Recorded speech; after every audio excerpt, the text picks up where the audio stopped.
Selection का मंत्र है भाई।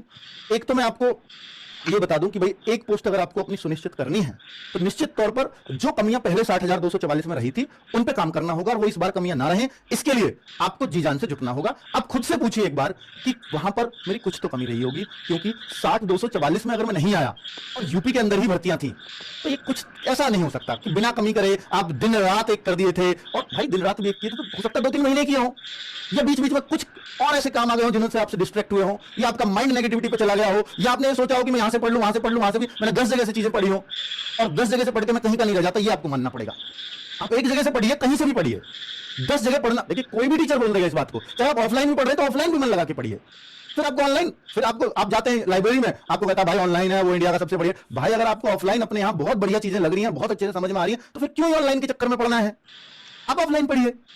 ठीक है, मैं आपको यार गाइड करने आया हूं, मैं ये नहीं कि मेरा फायदा इसमें तो इसलिए मैं ऑनलाइन के लिए गाइड करूं। अगर आपको ऑफलाइन में सारे सब्जेक्ट्स बहुत बेहतरीन मिल जाते हैं, ये सारे नहीं मिलते, ऑफलाइन में मुझे 2 सब्जेक्ट बहुत बेहतरीन समझ आ रहे हैं और बाकी 2 सब्जेक्ट को मैं ऑनलाइन कर लेता हूं, इस तरह से भी डिसाइड कर सकते हो। ठीक है, वो आपको ही डिसाइड करना है। पर ऐसा नहीं है कि आज हमने ये डिसाइड कर लिया, इससे हमने 15 दिन पढ़ा, फिर मेरा एक दोस्त आया, मैं लाइब्रेरी में गया, उसने मुझसे बोला कि देखो ये टीचर बहुत बढ़िया पढ़ाता है। मैंने उसको देखा, मुझे उसमें भी मजा आया, तो मेरा दोस्त कह रहा है ये बहुत बढ़िया पढ़ाता है, तो मैं इसी से पढ़ने लग जाता हूं। फिर कोई आया, नहीं भाई इन सबसे बढ़िया टीचर ये है, इसका पढ़ाया हुआ बहुत मिलता है एग्जाम में। फिर तीसरे पे चले गए, फिर हो सकता है उधर आपने कुछ टाइम खराब किया। तो इस तरह की चीजें बहुत है ऑनलाइन में, ये डिस्ट्रैक्ट करती हैं। सिर्फ आपको ये तय कर लेना है मुझे कहां से पढ़ना है, और जब आप ये तय कर लो तो आंख मूंद कर वहां भरोसा करिए और आपका सिलेक्शन वही एक जगह दिला देगी। ठीक है भाई, तो पहला सिलेक्शन मंत्र तो ये है आप सबको कि ऑनलाइन ऑफलाइन कोई बहुत बड़ा फर्क नहीं है, लेकिन मैं इतना जरूर कहूंगा कि ऑफलाइन में जो आपके आसपास सेंटर्स हैं अगर वो चलते हैं तो वहां इतना जरूर होता है, कुछ सब्जेक्ट्स बहुत अच्छे हैं, कुछ सब्जेक्ट उतने अच्छे नहीं है, ये आपको पहचानना ही पड़ेगा।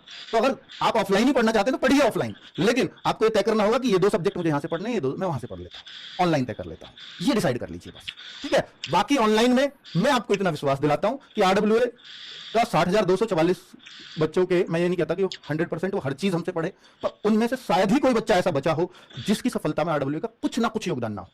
चाहे थोड़ा हो, किसी की में बहुत ज्यादा हो, किसी की में सब कुछ हो, पर उन सबकी सफलता में कुछ ना कुछ योगदान RWA का, चाहे वो मॉक टेस्ट से हो, चाहे वो प्रैक्टिस सेट से हो, चाहे वो बैच से हो या बुक से हो, इन सब में से किसी ना किसी चीज में RWA का योगदान उनकी सफलता में रहा है। ठीक है, चलिए, तो मैं ये इतना विश्वास दिलाता हूं कि मेरे भाई अगर आपने यहां विश्वास कर लिया तो आपका विश्वास कभी टूटने नहीं दूंगा, ये मेरी जिम्मेदारी है।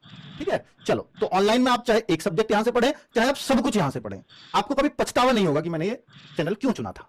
और यही सबसे बड़ी बात होती है किसी भी टीचर की। आज जो मैं आपको देने का वादा करूंगा कि ये आपको दूंगा, उससे ज्यादा मैं आपके लिए कोशिश करूंगा, और ये मैं साबित कर चुका हूं, हर बार करता हूं कि भाई मैंने कभी नहीं कहा था कि मैं मेडिकल में भी आपका कराऊंगा, लेकिन मैंने मेडिकल कराए थे। मैंने नहीं कहा था कि मैं फिजिकल की तैयारी भी आपकी कराऊंगा या RFID से फिजिकल लूंगा आपका, पर मैंने कराया, ये सब कुछ कराया, क्योंकि मेरा उद्देश्य था, इस चैनल का नाम है रोजगार विद अंकित, और सोच भी यही थी कि जब तक बच्चों के पास रोजगार ना हो तब तक मैं उनके साथ रहूंगा।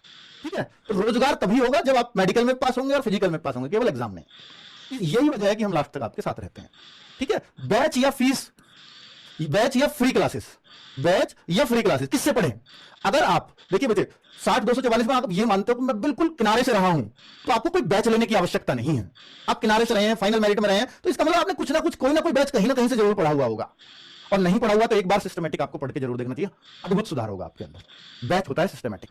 ठीक है, और अगर आप पढ़ चुके हो तो फ्री क्लासेस से आप पढ़िए, वो आपके लिए सफिशिएंट रहेगा। फ्री क्लासेस कहां मिलेंगी? ऑलरेडी यूट्यूब पे